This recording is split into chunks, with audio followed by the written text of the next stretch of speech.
একসময় মিশরের শাসক ফেরাউন ছিল অত্যন্ত অহংকারী ও নিষ্ঠুর।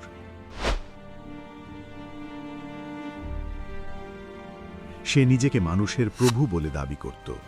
তার আদেশেই মানুষ বাঁচত, তার আদেশেই মানুষ মরত। এক রাতে ফেরাউন একটি ভয়ঙ্কর স্বপ্ন দেখল।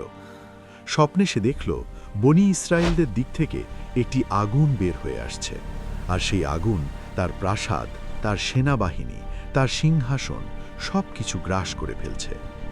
ঘুম ভেঙে ফেরাউন আতঙ্কে কেঁপে উঠল। সে তার জ্যোতিষীয় সভাসদদের ডেকে পাঠাল।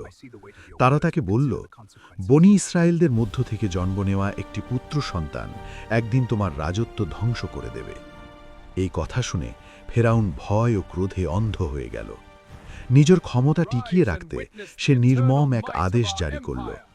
বনি ইসরায়েলদের ঘরে যত পুত্র সন্তান জন্ম নেবে সবাইকে হত্যা করতে হবে, আর কন্যা সন্তানদের জীবিত রাখা হবে, দাসী করে রাখার জন্য।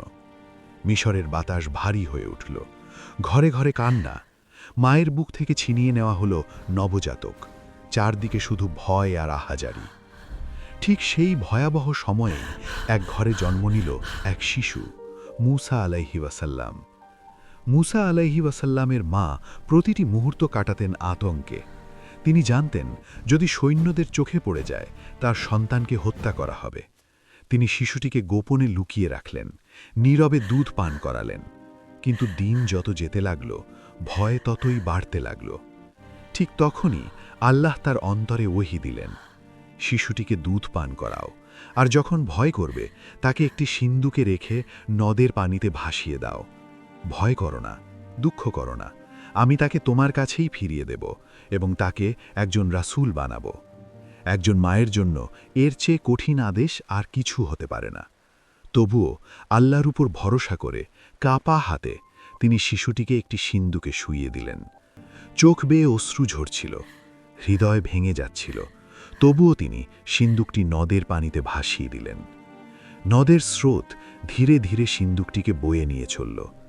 সেই স্রোতই আল্লাহর পরিকল্পনায় নিয়ে গেল সিন্দুকটিকে ফেরাউনের প্রাসাদের আশেপাশে নদের ধারের দিকে। সেই সময় ফেরাউনের স্ত্রী রানী আসিয়া নদের ধারে হাঁটছিলেন। তার সাথে ছিল দাসী ও প্রহরীরা। হঠাৎ তার চোখে পড়ল নদের পানিতে ভাসতে থাকা একটি সিন্দুক। তিনি থমকে দাঁড়ালেন। মন অজানা এক টানে আকৃষ্ট হল। তিনি তার সঙ্গীদের বললেন, ওই সিন্দুকটি তুলে আনো। তার সাথে থাকা লোকেরা নদের ধারে নেমে সিন্দুকটি তুলে আনল।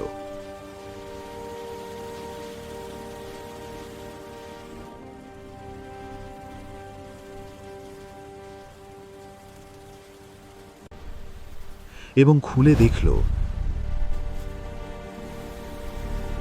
ভেতরে রয়েছে একটি নিষ্পাপ শিশু।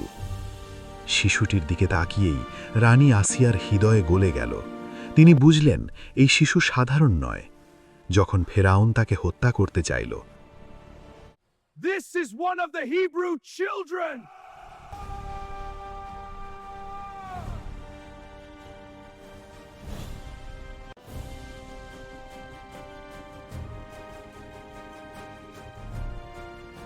তখন রানী আসিয়া দৃঢ় কণ্ঠে বললেন, এই শিশুকে হত্যা করবেন না। সে আমার ও আপনার চোখের শীতলতা হবে। হয়তো সে আমাদের উপকারে আসবে, অথবা আমরা তাকে সন্তান হিসেবে গ্রহণ করব। ফেরাউন জানত না যে শিশুটিকে সে বাঁচিয়ে রাখছে সেই শিশুই একদিন তার ধ্বংস ডেকে আনবে। এভাবেই যে শিশুকে হত্যা করার জন্য হাজার হাজার শিশু মারা গেল, সেই বড় হতে লাগল ফেরাউনের নিজের প্রাসাদে, রাজকীয় নিরাপত্তার মাঝে। কিন্তু আল্লাহর পরিকল্পনা এখানেই শেষ হয়নি। শিশু মূসা আলাইহি ওয়াসাল্লাম কারও দুধ গ্রহণ করছিল না। প্রাসাদের সব দায়ী ব্যর্থ হল। রানী আসিয়া দুশ্চিন্তায় পড়ে গেলেন। ঠিক তখনই একজন বলল, আমি এমন এক নারীর কথা জানি যিনি এই শিশুর যত্ন নিতে পারবেন। আল্লাহর কুদরতে ডাকা হল মূসা আলাইহি ওয়াসাল্লামের নিজের মাকেই। যে মা সন্তান হারিয়ে কেঁদেছিলেন, আজ সেই সন্তান তার কোলে, ফেরাউনের ঘরেই, নিরাপদে, সম্মানের সাথে এবং পারিশ্রমিক নিয়ে। এভাবেই আল্লাহ এক মায়ের কান্নাকে পূর্ণতার হাসিতে রূপান্তর করলেন। এই কাহিনী আমাদের শেখায় আল্লাহ চাইলে শত্রুর ঘরকেই নিরাপত্তার আশ্রয় বানাতে পারেন আর আল্লাহর উপর ভরসা যেন না হারায়।